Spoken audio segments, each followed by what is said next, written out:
We have the Hang Seng, which is seeing cuts of 1.1% right now. The way down, just to start with the supports, yesterday's low of 21,543 is important. The dollar index is a little bit stronger, but I think this is the stock to track today. I think what markets are really digesting now is whether we are actually going to have a soft landing. Nifty Bank on your screen, which is around about 400 points. High risk areas of the market, which is the micro cap, small cap, IPO. Basically relates to aseptic processes and documentation. The 12-month year-on-year full inflation was expected to come at 2.9. It's come at 3.1. Inventory turnover, we are able to turn from 6 to 7 times at present. The benchmark indices are down about 0.5%. IT is under pressure. A CPI number which has been more or less par for the cause. Investigative agencies, including the Enforcement Directorate, have initiated the preliminary inquiry against Paytm Payments Bank. Airline hasn't paid January salaries to several employees. There's an alarming delay in clearing statutory dues. On the lows, the Nifty has seen a bit of a recovery.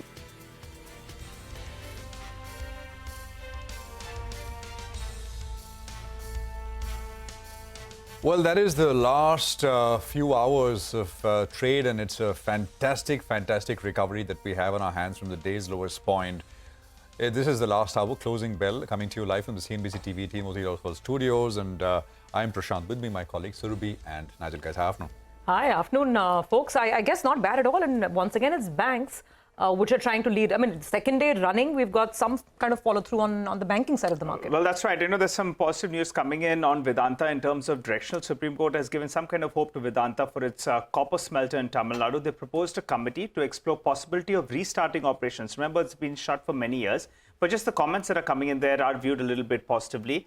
The Supreme Court has observed that the national interest can't be overlooked, and few copper smelters in the country, they say that the nation should not lose this particular asset. So the commentary that's coming there is positive. It doesn't add too much in terms of SOTP, but at least this is an asset that was shut, not giving anything at the EBITDA or at the operational level. So there is hope. I think that's why the stock has moved a little higher. Pretty significant for this top court to weigh in. Yes, like this. I mean, just it's absolutely. And I think And this is the first time I've heard something like this. They've been quite stringent on this, that it's not going to open out for the last many years. I think this was the initial hiccup came from the pollution control board, local pollution control board. Then it kind of moved up to higher authorities. Right. But now it's been shut, I think, for at least 5 years now. At least, absolutely.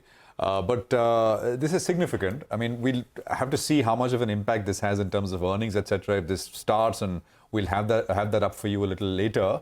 But definitely, I think strong comments coming in from the top court at this point in time. The market, by the way, is having a field day, right? I mean, from the day's low, it's a significant 200-point plus kind of recovery that we've seen from the day's lowest point.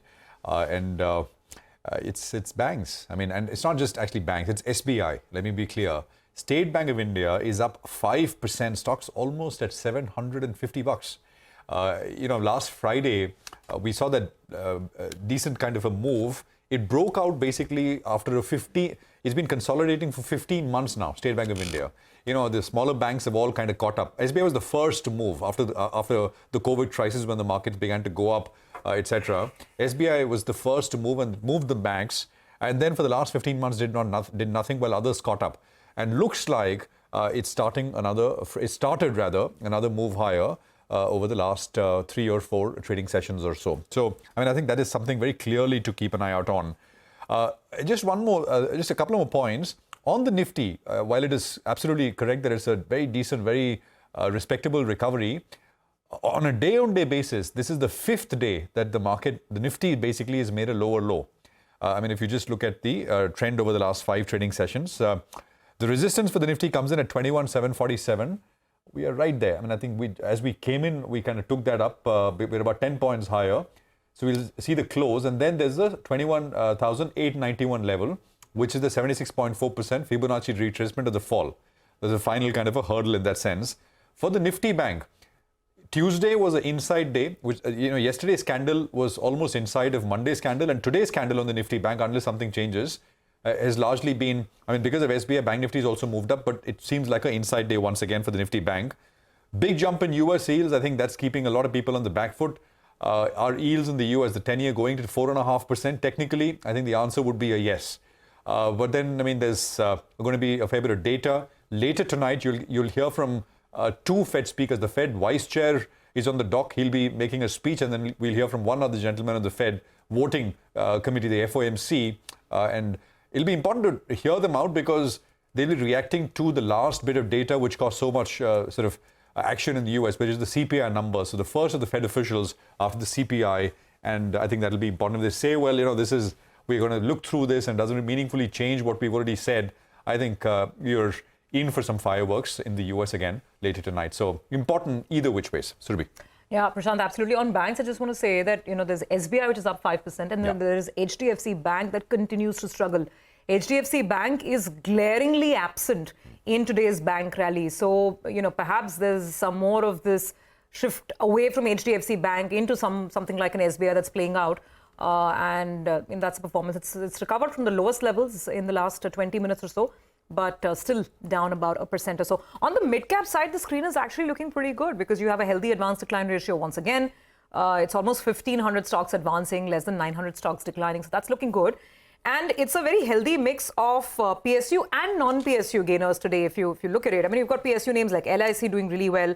Some of the refiners, by the way, like BPCL, etc., they're continuing to get a fair amount of traction. HPCL, BPCL, even some of the smaller names like an MRPL, up about 6, 7, 8, 9%. So oil refiners is a very hot space this afternoon. Nalco, of course, Nigel's been telling us from the morning that the numbers are looking good. So that's the PSU lot. There's stocks like Ircon, RITES, and the railway sort of movers and shakers come in. So PSU is looking good, but even non-PSUs, look at Jyoti Laboratories, look at a Honasa, look at something like an IRB Infra. On my screen, it's popping up 10% higher. So very interesting moves in mid-caps. And Nigel, it seems that some amount of confidence is coming back after that big shake-up midweek. Just take a look at the markets. You know, as we speak, the Nifty is now up close to 50 points and the Nifty Bank is up close to around 500 points. I would like to pull up a chart of the Nifty Bank. Only the Nifty Bank we should pull up with the 20 and the 200 DMA. You know, the Nifty Bank had taken support at around the 200 DMA and it's been gradually moving up. What it's done with this big U-turn that we've seen of 1,000 points in a single trading session is that it's taken the 20 DMA with it, and also I think the 100 DMA, it's what it's knocked out. You know, so that chart will tell you the picture. There you go. You know, we just crossed, we took support at around the 200 DMA, and now they've breached the 20 DMA on the upside as well. So the Nifty Bank out of nowhere is seeing that big move, and keep in mind, it plays out expiry. So some part of this move that we're seeing could be expiry related as well. Quite a few stocks in the last few minutes have moved up. SBI, that's been the real kingpin out there. It's been moving very, very well, and it's giving you those indications that it has valuation support. Some of the smaller PSU banks, well, they outperformed, in the last 18 months or so.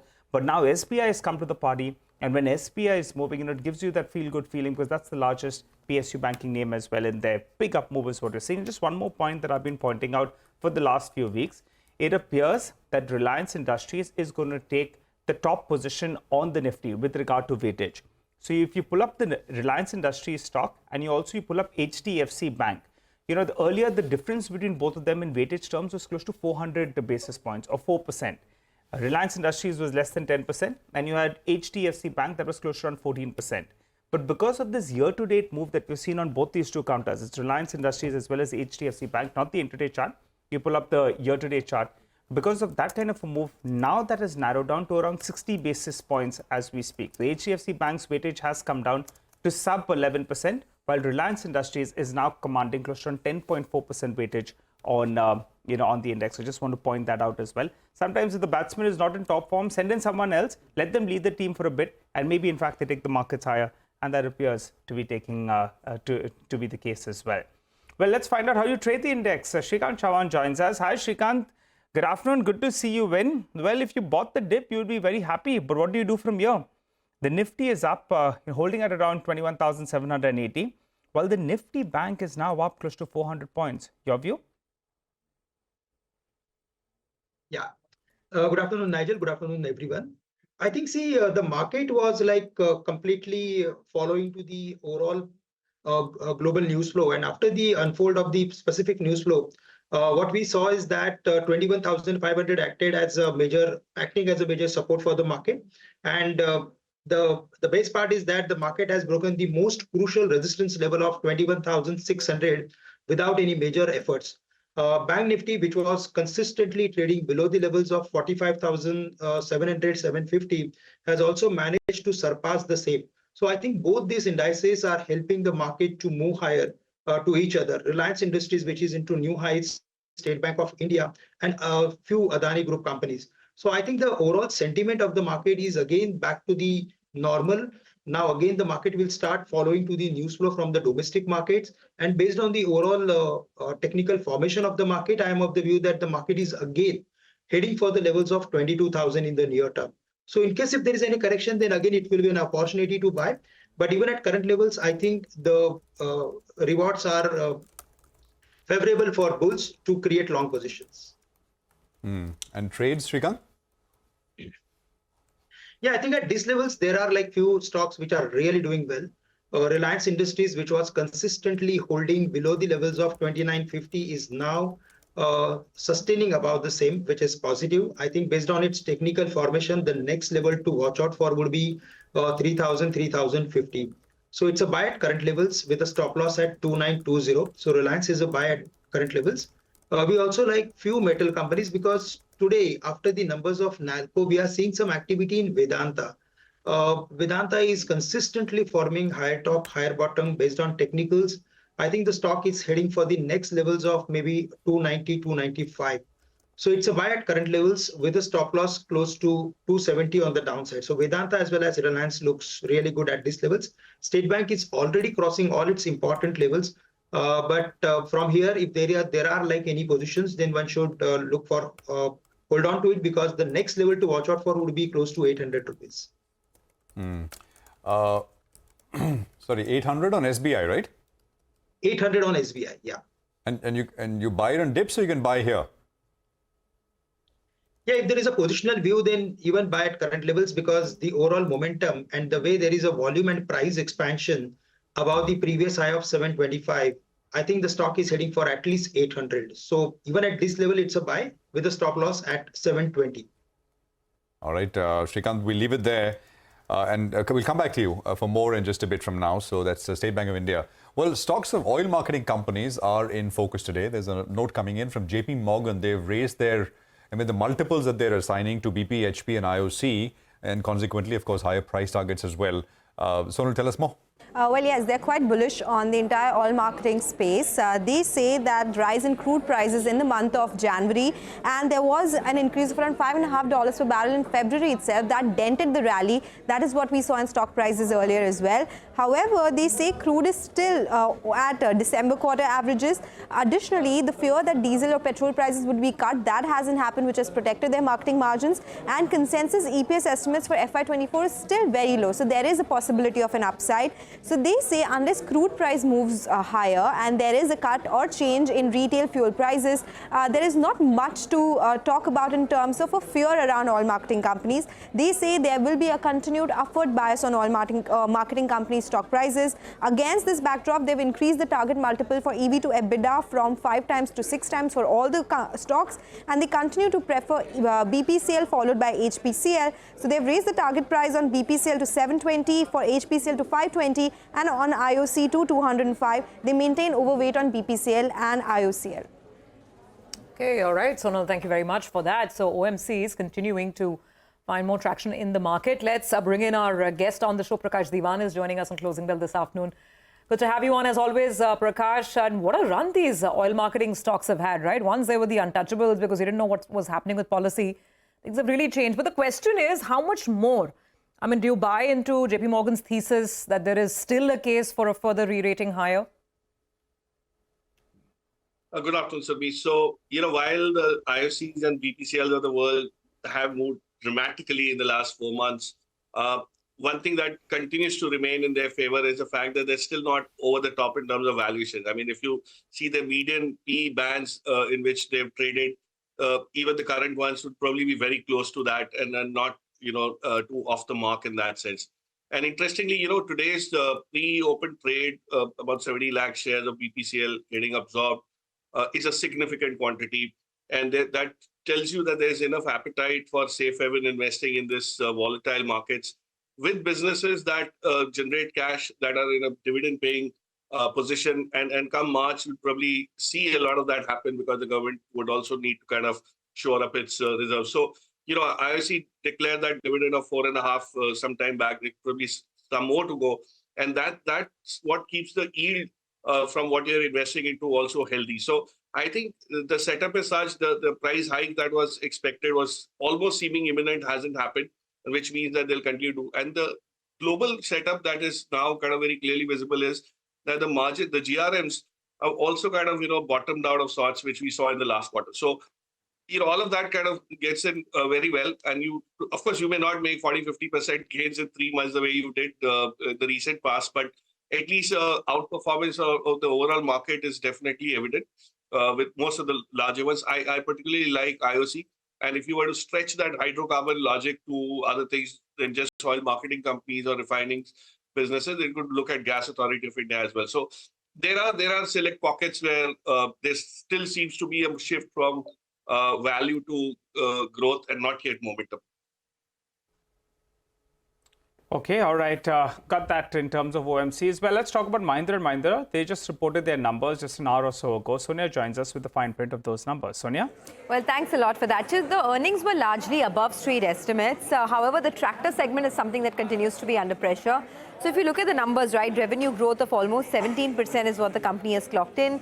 The EBITDA has gone up about 15%, but the net profits are up 61%. But the problem really is on the margin side. So margins on a consolidated basis have fallen to 12.8% versus 13%. That's because the tractor segment has been under pressure. There's been no growth this time in the tractor segment. Year on year, the top line is absolutely flat. And on the margin front, the farm equipment margins are down 80 basis points year on year, coming in at 15.4% versus 16.2% same time last year. Even the auto segment, on a quarter-on-quarter basis, auto segment is seeing some pressure in margins. Margins have come in at 8.2% versus 9% sequentially. However, if you look at the market share across most segments, whether it's the SUV segment or even the farm equipment segment, the market share for the company has gone up. But some operational pressure definitely is being felt. And now with raw material costs moving up further in Q4, it would perhaps be hard for them to sustain these margins. Back to you. Okay, all right. Sonia got that. So some volatility after the results on Mahindra & Mahindra. We do have to take a break on that note. We'll come back with more stock check, more comments and commentary. And we will also have Sanjay Parekh, founder and CIO at Soham Asset Managers, joining in.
Welcome back. You're tuned in to Closing Bell. You're on CNBC-TV18. Well, Prakash, I wanted to ask you about three stocks. All of them had a bit of aluminium in it. Nalco obviously has the entire play out there. On Nalco, we know the numbers are very, very good, Prakash. And, you know, the EBITDA number, 770 crores, much better than what the street was working with. On Hindalco, they delivered a shocker in terms of the capex. So what's your view on that post that 14% correction? And the last one is Vedanta, which my colleague Ashmit is going to fill us in with regard to what the Supreme Court had to say on the Tuticorin smelter. And then, Prakash, you could give us your view on all three of them. Which one is your preferred one? Ashmit, fill us in. Well, as far as the copper smelter facility is concerned, this has been a long-standing issue. First in 2013 and then in 2018, there were issues that rose with respect to allegations of gas leakages. And subsequently, there was a state government-led action which led to the closure of the facility in 2018. That is what is being contested before the top court. Now, in the course of the arguments that took place from this morning, important takeaway is the Supreme Court proposing an expert committee to look at resuming of operations. What the Supreme Court has said is that it is proposing of an expert committee that will have three terms of reference. Number one is to look at the possibility of resumption of operations. Number two, in case operations are allowed, then what the necessary safeguards could be. And number three, potential reparations that Vedanta may need to pay in case of allegations of questions of environmental damage.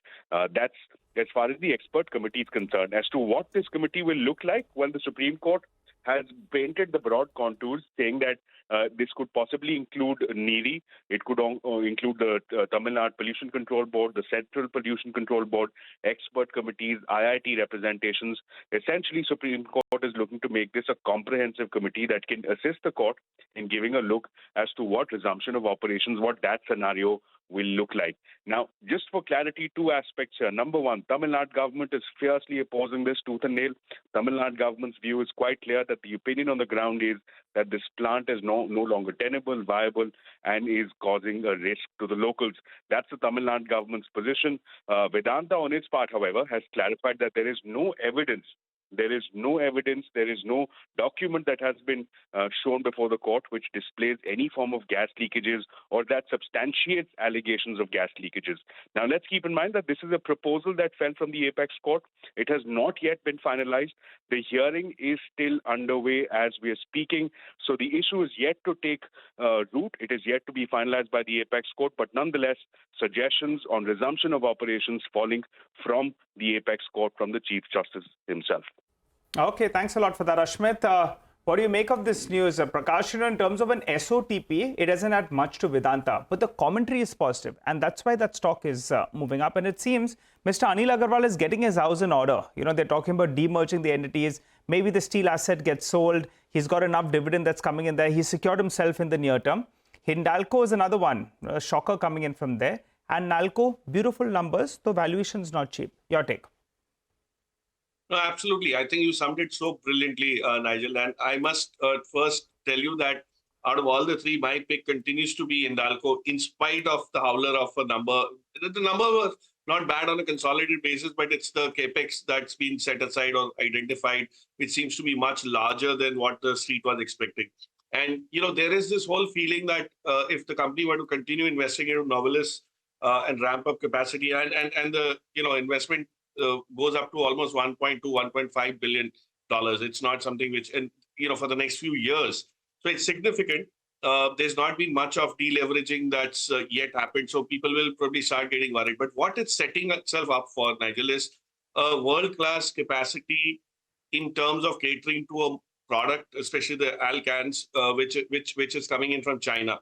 And if the China-US relationship is anything to go by, I think the capacity in the Bay Area is going to be absolutely stunning in terms of what it can do after maybe a year and a half. So if you have the view for the long haul, I think there's no reason. And that's exactly why most brokerages have given out a rating which is still outperformed, but they've lowered price targets. So the price objectives might have come down below 600 for most of us, but I think the story continues to become even stronger.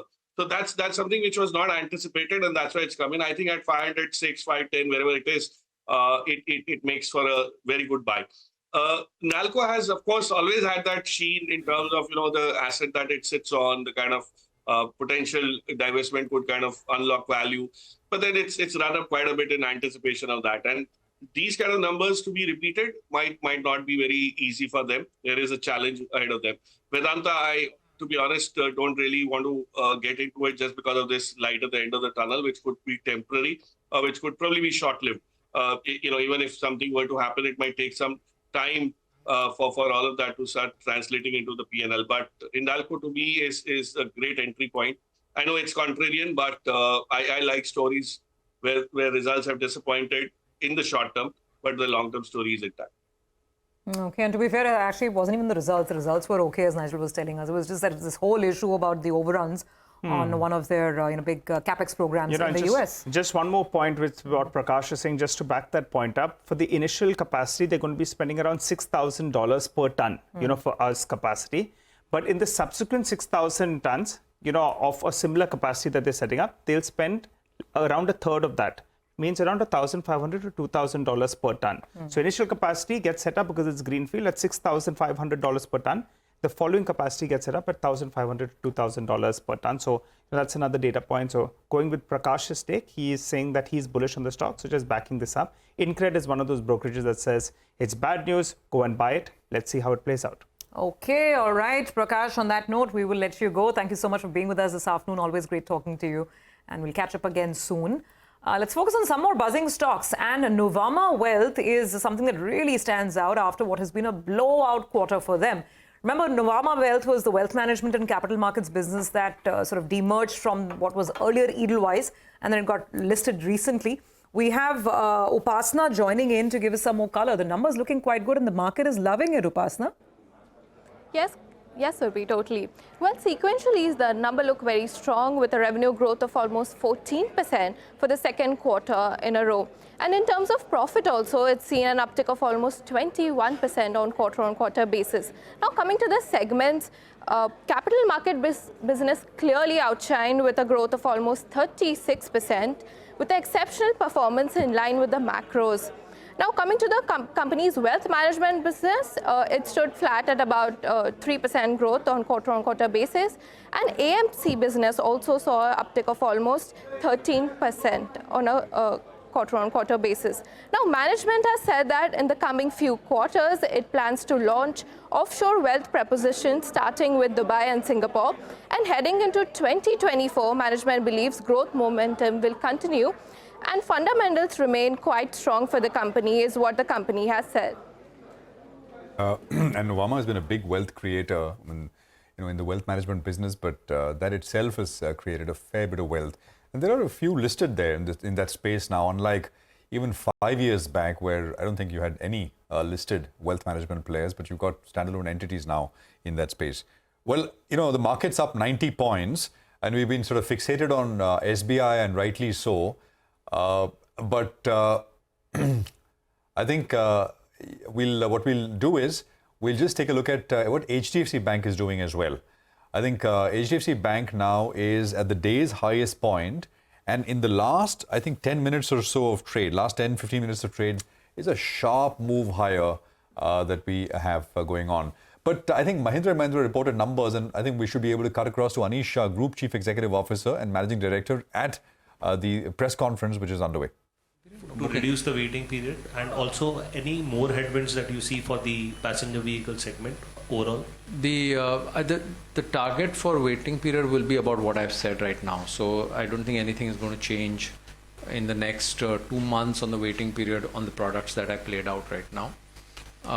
The outlook on next year, I had it on my slide. So basically, SIAM projection right now for the industry is 10% for UVs, 3 to 4% for passenger vehicles, and we are giving a kind of directional input. I wouldn't call it guidance, but a directional input that we would expect to continue gain market share and would be in the mid to high teens. Good afternoon, gentlemen. Tushar from ITA Profit. A few questions. First, about the tractor business, given the rural picture that we have, how's the Oja brand of tractors performing? And given the rural economy situation, maybe you're seeing some green shoots. So what is, how is is there an increased adoption of the small tractors, and what is the sales mix like? Secondly, if you can If you don't mind, can we just do one at a time? Sure. So let's just take the Oja one. So basically, I'm adding OJA and Target because these Target is the equivalent product on Swaraj, launched a little earlier than OJA. So if you basically take a market share comparison in two periods, April to August and September to January, which is really in a way pre-launch and post-launch, in the less than 30 horsepower segment, which is where both these brands play, our market share has gone up from 46% to 53%. So they're doing well. Okay, well, we'll sort of go back to Mahindra and Mahindra, but just a sort of quick slice of the conversation, the question-answer session, which is underway there. Sanjay Parikh is with us, founder and Chief Investment Officer at Soham Asset Managers. Sanjay, great to have you with us here, as always, on CNBC-TV18. Thank you for your time. I'll get to some of the themes that you like and you own, but I just want to start by asking you about banking for a quick bit, and specifically... SBI, which is the biggest bank in the largest in the PSU space, and HDFC Bank, the largest in the private sector space. Now, complete divergence, right? What's going on? Yes. We know the factors. There's still a lot of valuation sort of difference, etc. But for HDFC Bank, do you think around these levels perhaps could be the right time to start accumulating if you have time on your side? A banker I was talking to made an interesting point, and I don't know if you'd want to reflect on that. He said, and by the way, we had his point was credit costs cannot stay this low. We had Amitabh Chaudhary of Axis Bank yesterday on the record telling us that how it can't go any lower. It has to rise, right? It's cyclical. These things are cyclical.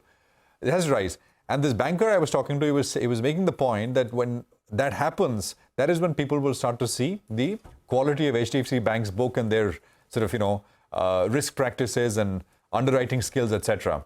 And that will shine through. So just wanted your thoughts there. HDFC Bank, Sanjay. No, Prashant, absolutely right. So one is, we look at Bank Nifty as a whole, and we do a bottom-up valuation. And,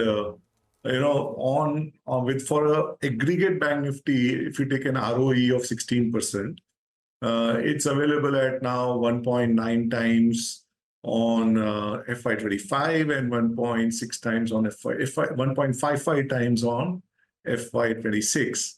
So based on very reasonable valuation that we give, let's say for SBI at 1.3, 1.35, HDFC Bank even at 2.4, ICICI at 2.5, and so on, you still get almost 25% upside over 15 months because it's FY26.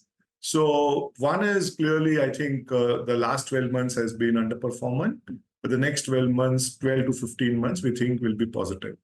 On HDFC Bank, I completely agree to the respected banker. That what is today exemplified is the liability side of, the deposit growth is not commensurate to the credit growth. And hence, some part of the asset side book will have to be reduced. And, and then it could be 1 or 2 quarters of transition. And that would mean a little less growth. And then it is back to square one. But, as you know, the NIMs and the efficiency would actually get better because some of the low yielding book will get shielded down. So I think it's quite a lot overdone. There's significant underperformance now. But at least, in my career, I have not seen HDFC Bank at 1.8 times now for 25 and 1.6 times 26 for at least 16% ROE that they'll do next 3 years. So I think it's quite overdone, and I think it's a matter of time. It will be a transition of 1 or 2 quarters. Once the liability side also gets better, I think it will be a good compounding story. Sanjay, I just wanted to come in now because we're talking about HDFC Bank. I was just looking at, some part of your portfolio where the other banks, in comparison to their weightage on the index actually is relatively higher. I think IndusInd Bank, J&K Bank, ICICI Bank, out there you have a larger weight in your portfolio in comparison to what it enjoys in the benchmark.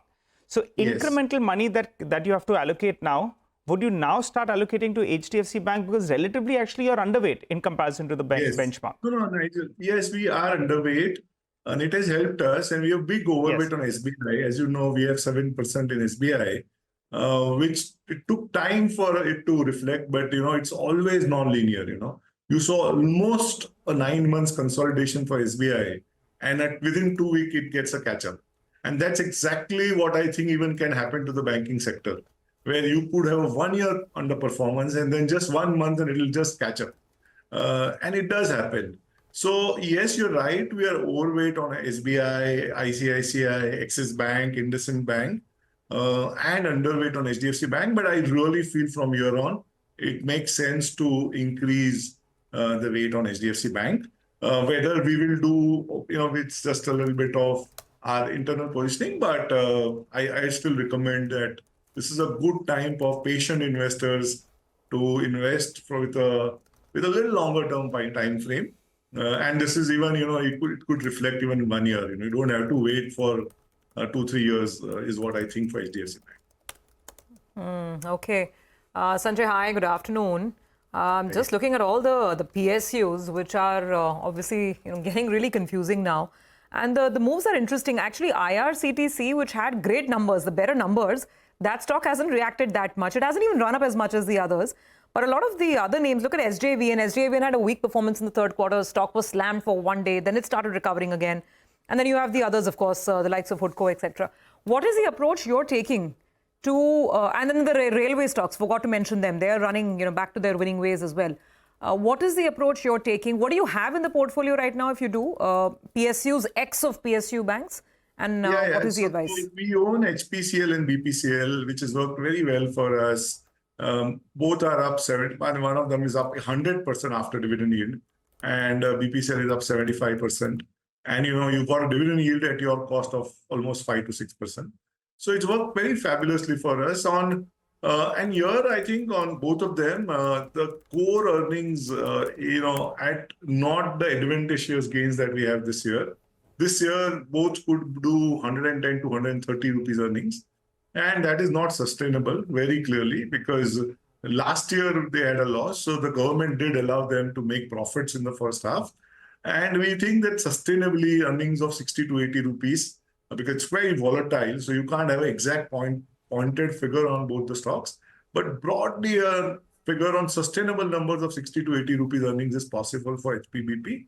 And the transition they are going through, where they're investing into infrastructure, the new energy space, battery, ethanol, gas, the whole distribution chain, and refining and marketing as well. So I think the transition is less appreciated, and I think over 2-3 years, there clearly are still room to grow in terms of the EBITDA and profit. The key is obviously after the election, there should be some clarity around the regulatory framework, which is important. So that's the way we are thinking about HPBP, and we are holding both of them. Having said that, they've run up quite too fast, and I still recommend to be careful now because significantly run up. So it could consolidate for a while. On the other defense stocks, I think there's a lot of euphoria in certain pockets. One has to be very careful, and I think the retail euphoria is quite large there. And that is playing up where, one of the railway finance companies, what was not even at 1 time, is moved to 4 times, while HDFC Bank is at 1.6 times. So there is an element of euphoria in railway stocks, in defense stocks, certain pockets, and one has to be selective and careful. So just one name, I don't know if I think we have discussed it once sometime back, or is this, I'm not sure if this is a recent addition, Fusion Microfinance. I'm just looking through the portfolio for stuff which has not done well. So there is some room. What is plaguing it, and what will cause it to do well? I mean, from a stock perspective. So as you know, they had an exposure. So they're quite good and sustainable on basis. They used to do an ROA of 4.5%, and the leverage was around 5. So 21-22% was a ROE, and growing at more like 20% plus. But this quarter they had an exposure to Punjab, wherein certain institutions there have tried to sway in certain districts that you don't have to pay and you give us 100 rupees and we will see that you have a karja maaf and all that stuff. So that led to some element of collection issues. But the overall collection still was very impressive. And that is one area where they'll have to handle it well, and they've guided for a higher credit cost. and hence, the stock is consolidating. Very clearly, the situation in terms of overall collection efficiency has to get better, and the situation in Punjab in certain pockets have to get better before the stock further goes up. So I think it'll consolidate for a while and wait for the next line in terms of collection efficiency and asset quality. Okay. All right. Sanjay, thank you very much. Good to have you on the show as always. Appreciate you taking out the time. Thanks for being with us. Well, with that, it is time to move on to our segment D Street Chatter. We've got Nimesh joining in with all the buzz from dealing rooms. So quite a recovery today. Nimesh, what did you pick up? Oh, and in fact, it's a very sharp recovery and came as a bit of a surprise as well, Surbhi. Clearly, nobody in the street was expecting such a sharp pullback after such a weak global cues. So clearly, there is a bit of a surprise element as well. But again, it's the PSUs, such a sharp pullback, just 2 days of sell-off. And we've seen a bit of a very sharp pullback in many of the stocks now. So OMCs are doing good today, PSU bank stocks are doing good. But at least these two sectors are where there is a bit of institutional interest as well. I wouldn't say it's for the overall PSU sector, but at least these two sectors are well bid by large institutions.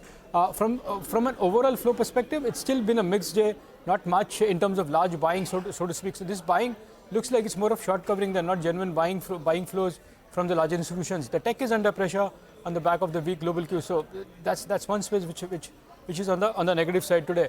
Having said that, for the last couple of days, we've been just trading in this very narrow range of 200 points on the Nifty.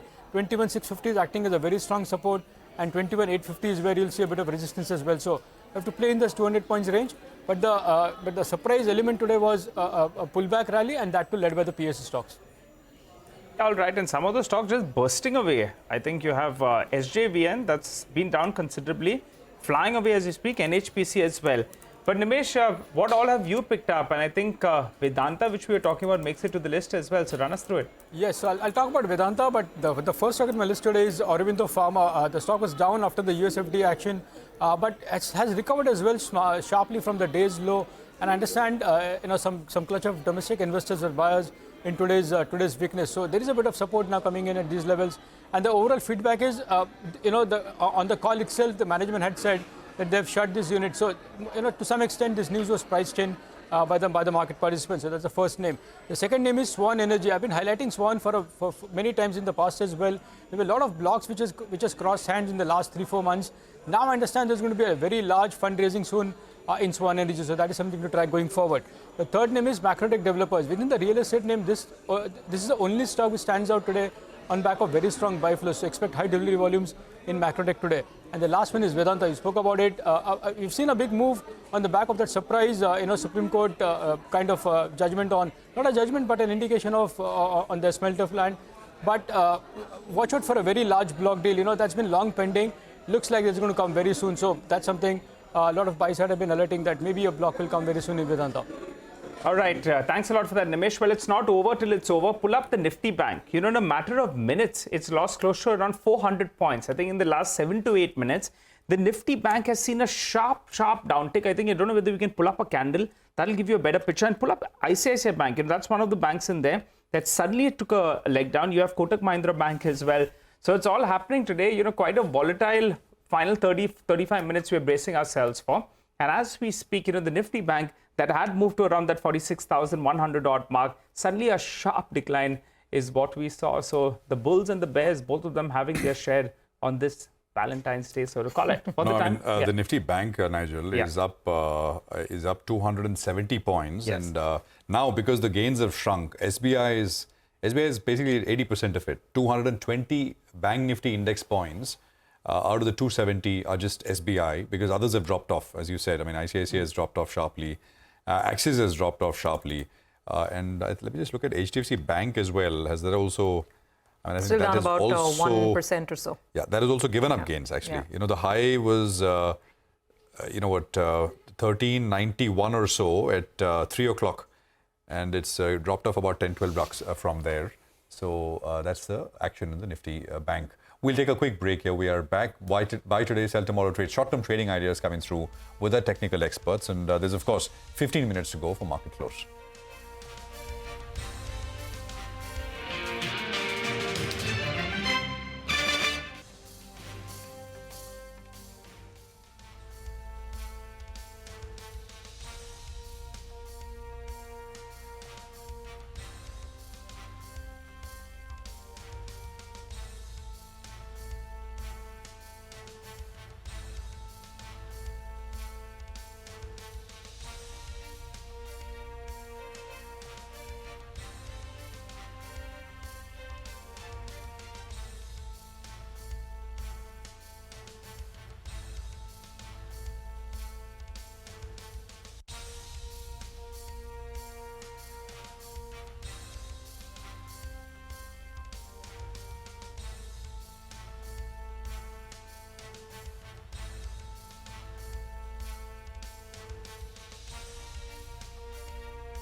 individual stocks doing a thing of their own. We're just talking about SJVN. Now the stock is up close to around 14%.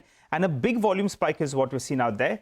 IRDA, just around 15 minutes or so ago, there was a large trade that took place. I think 1% all changed hands. So that stock moved from around 160 to around 170. And the last few days, it's been continuous lower circuits. From 215, it came down to 160. Someone's decided, I want to pick up a good chunk, and that's got cleaned out. And that's why the stock has bounced up in trade. So big up move is what we're seeing out there. And maybe, in fact, we could pull up Yes Bank as well. That one is, again, moving a little bit higher. Last few days, it corrected from around 33 rupees to around that 28 rupee odd mark. Today, it's seeing a bit of an up move. But Shrikant Chavan is back with us. Shrikant, just highlighting some stocks that are moving around, but I believe that you have some buy or sell calls. So please fill us in. Yeah, Nigel, I think there are a number of stocks which are really doing well. And after correcting to the important levels, the way there is volume and price expansion, I think we are going to get a number of stocks which can do really well in next 4-5 days of time. But in that list, I would like to go with those stocks which are expanding their overall price range. And in that, we like Container Corporation, which is currently trading around 940, 942. If we see the overall entire pattern, then it is forming higher top, higher bottom, and it is crossing its important resistance level. So based on its technical formation, I think the stock is heading for at least 1,000, 1,025 in the near term. It's a buy at current levels with a stop loss close to 920. So Container Corporation, Concur, is a buy at current levels. We also like Tata Communication. And there also we feel that the stock is heading for at least 1830, 1850. Currently it is around 1740, 1755 levels. So it's a buy at around current levels with a stop loss close to 720. Okay. All right. Shrikant, thank you very much for those trading calls. We do have to take a very quick break. We'll come back with the final leg of trading action in just a bit.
Welcome back. Well, we're in the last leg of trade. Mayuresh Joshi, head of equity research at William O'Neill, is with us. Mayuresh, thank you for joining in. So let me just ask you, fag end of the earnings season, we've got a lot of mixed numbers coming in, and I'll talk about some of the industrial, companies. We had Bosch yesterday. The numbers looked good, but the guidance was lower. Ditto for Bharat Forge. So just tell us, fag end of the earnings season, anything that stood out for you, and a specific comment on some of these industrial stocks. Afternoon, Surabhi. No, so I think the numbers delivery for a lot of these stocks did take a beating. And again, the commentary thereof was not very encouraging. So the commentary from Bharat Forge in terms of muted demand going forward as well, that did not augur well with the street. And therefore, I think the kind of reactions on top of soft numbers that you probably saw. On the other hand, the heavy capital goods companies, the companies to the likes of Siemens, Cummins, did exceedingly well, and the entire expectation in terms of more orders coming, albeit with a lag of 3 months, because as we enter into the election phase, the kind of orders that will flow through post-elections can still continue at a good pace in terms of the capex mode that the government is on. And therefore, I think numbers of all these heavy capex-oriented industries did exceptionally well. So I think two sides of the spectrum. One is expected to continue doing well with better order flows, better execution, and better margins. Absolutely. By the way, do you, Mayuresh, afternoon, do you track a stock called WPIL, which is a pump company, water pump company? Do you have any coverage or review? No, afternoon, Prashant, no. Okay. I mean, it's been sort of on a lower circuit for the last many days. I think about 6 circuits straight down every day. This is after numbers, and today I think it's seen a bit of a reversal come through. So just thought I'll check up on that. I think on this one, Prashant, around I think 6 years or so ago, 5-6 years, we are on CNBC-TV18 and explained the company. If I'm not mistaken, it was 1/5 the price. Yeah. And these numbers that came out a few sessions ago were very disappointing. Yeah. And that's the reason why the stock corrected. But today, it's seen some bit of a relief. But otherwise, day to day, it's been at lower circuit. Yeah. Though it's up 5-6 times, I think, in the last 5-6 years. No, absolutely. And, it's a fantastic, it's been a fantastic story. I mean, look They at the last 10 realigned their year business. Profit growth, sort of return ratios, etc. It's done exceedingly well. Mayuresh, for now, we'll say thank you, but don't go anywhere because we're going to come back in a bit from now for more questions with you. Let me just quickly wrap up things here on the market. You got, 100 plus points on the Nifty is on the screen. The Nifty Bank, I think, is also going to end up about 0.9%. That's about 400 points. So there was a bit of a sort of up and down. I mean, a sharp surge in the Nifty Bank, sell-off starting at about 245 or so. The low was made at about 315, and from there we've moved back up. So it's not a bad close actually on the Nifty Bank, like it was looking it will be even 10 minutes ago. So that recovery coming through. Let me take a quick look at what happened as far as the stocks, etc. go. So it's PSUs once again. BPCL, State Bank of India, ONGC, Coal India are the top Nifty gainers, all public sector names. And outside of it, there were names like Tata Steel and Maruti, which did quite well. On the losers list on the Nifty, there was Tech Mahindra, Cipla and Sun Pharma, which lost a little bit. And of course, in the broader market, it's PSUs back again with a bang, right? So SJVN, sharp gain, Nalco, very sharp gain, Hudco, there was Oil India, BEML, MRPL, Chennai Petro, and I could go on with more names here in the PSU space which participated, and how, with volumes, by the way. This is the part of the market which looked up the most. The singular loss, once again, is Paytm. I mean, if you want to see what pulled back, I think it ends at the lower circuit once again. And I was just looking at the price pattern for Paytm, the chart basically, and for the day that, and actually the day before close for Paytm, when the RBI circular came, was 761. It's from that level, it's basically halved. And of course, 761 was a far cry from where actually it made it to the market when it listed. And from the RBI circular day, it's essentially halved. So, it's just been an extremely damaging kind of period for Paytm shareholders in terms of value erosion, as we've seen. A few other pullbacks coming through in names like MTAR, where I think there was a sharp cut. InfoEdge that was down as well today, one of the top losers, and a few other IT names like LTTS, which looked down as well. So all in all, I mean, I think, not a bad session at all, given the fact that the market in the morning looked like it's going to be slam dunk down. It was slam dunk down, and then there was a pullback and a recovery, a full recovery, so as to speak, and then some for the Nifty and the Nifty Bank and the broader markets as well. So 21,850 is where we leave things off this Wednesday afternoon. Well, it's a wrap on this edition of Closing Bell from all of us here. It's goodbye. Thanks very much for staying with us. But Markets Forward will come on and pick up on all the action in just a bit.